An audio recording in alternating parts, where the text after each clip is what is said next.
Welcome my YouTube channel. भगवान कृष्ण और उनके परम मित्र सुदामा की कहानी तो जग में विख्यात है। कहा जाता है कि गरीब ब्राह्मण सुदामा अक्षय तृतीया के दिन भगवान कृष्ण से मुलाकात करने गए थे। भगवान को सुदामा उपहार में सूखे चावल भेंट किए थे, जिसके बदले भगवान कृष्ण ने उन्हें दो लोकों का स्वामी बना दिया था। मान्यता है कि आज के दिन भगवान विष्णु को चावल चढ़ाने से लक्ष्मी की प्राप्ति होती है। जिनके मित्र श्री कृष्ण हो, भला उन्हें भी कोई कमी हो सकती है। श्री कृष्ण के परम मित्र सुदामा ने अपने जीवन में अत्यंत गरीबी भोगी, परंतु इनकी गरीबी के पीछे का कारण शायद ही किसी को पता होगा। आखिर क्यों श्री कृष्ण के बचपन के दोस्त को क्यों इतनी गरीबी झेलनी पड़ी? अगर आध्यात्मिक दृष्टिकोण से देखेंगे तो सुदामा जी बहुत धनवान थे। जितना धन उनके पास था, किसी अन्य व्यक्ति के पास नहीं था। लेकिन अगर भौतिक दृष्टि से देखा जाए तो सुदामा जी से बड़ा निर्धन कोई नहीं था। एक बेहद गरीब ब्राह्मणी थी जिसका जीवन भिक्षा पर ही आधारित था। लेकिन एक बार वो समय भी आया जब 5 दिनों तक उसे भिक्षा नहीं मिली और छठे दिन उसे मात्र 2 मुट्ठी चने ही प्राप्त हुए। कुटिया पर पहुंचते पहुंचते रात हो गई और उस ब्राह्मणी ने सोचा कि ये चने मैं रात के समय नहीं खाऊंगी। सुबह भगवान कृष्ण को भोग लगाने के बाद ही इन्हें ग्रहण करूंगी। इस विचार के साथ उस ब्राह्मणी ने चने एक साफ कपड़े में बांधे और रख दिए। वह कृष्ण का नाम जपते जपते सो गई। लेकिन ब्राह्मणी के सोते ही कुछ लोग चोरी करने के इरादे से उसके घर घुस आए।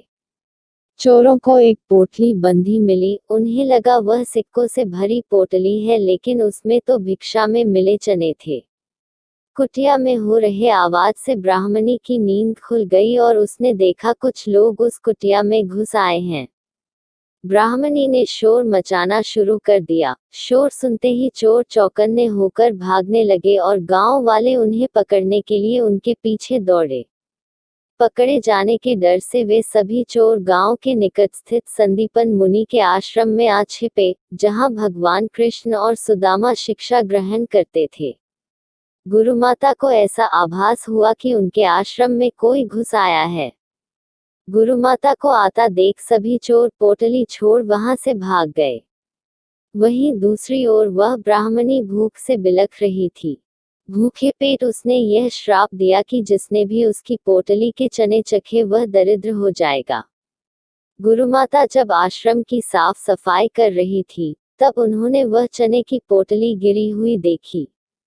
जब भगवान कृष्ण और सुदामा जंगल में घास काटने जा रहे थे, तब गुरुमाता ने उन्हें वही चने की पोटली दे दी, ताकि जब भूख लगे तो वे ये खा लें। जैसे ही सुदामा ने वह पोटली अपने हाथ में ली, उन्हें समझ आ गया कि इन चनों के साथ श्राप जुड़ा है।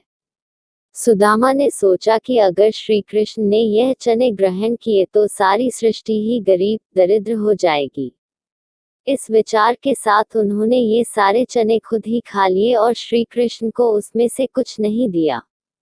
इस तरह दरिद्रता का श्राप सुदामा जी ने अपने सिर ले लिया और वासुदेव को उससे मुक्त किया। कहीं कहीं इस कथा का दूसरा रूप भी सुनने को मिलता है, जिसके अनुसार भूख की वजह से सुदामा श्री कृष्ण से छिपते हुए सारे चने खा जाते हैं। श्राप के रहस्य से वे पूरी तरह अनजान होते हैं।